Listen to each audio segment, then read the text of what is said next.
Kim bilər ki insan içdən nə çəkər? Allah bilir hər nə boyda dərdi var.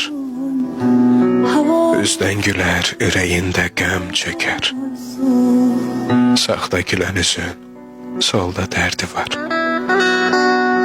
Sevinç, fərəh, qəm, qüssədə boğular. Aciz bəndə dərd, kədərdən yorular. İnsan qəlbi gözlərindən sorular. Sağda gülən gözün, solda dərdi var. Yalan sözün dildə solar qəhərdən. Düz sözdürsə, acı olar zəhərdən.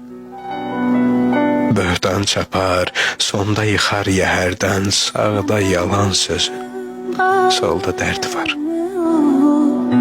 Necə dərdə dözsün, görən bu ürək. Necə dərdə dözsün, görən bu ürək. Heç olmasa arada bir gül görək. Nə boyda qəhərə dözər biz bilək.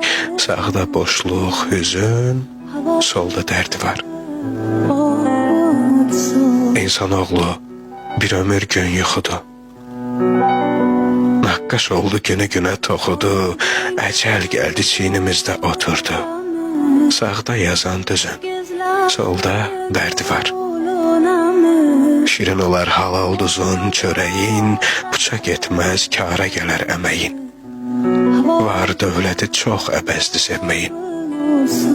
Sağda yığdın özün, solda dərdi var. Ölüm haqdır, kim qaçıb ki əcəldən? Ömür günü zamanıyla tükəldən, məzarına baş daşını dikəldən. Sağda sönən közün, solda dərdi var. Sağda sönən közün, solda dərdi var.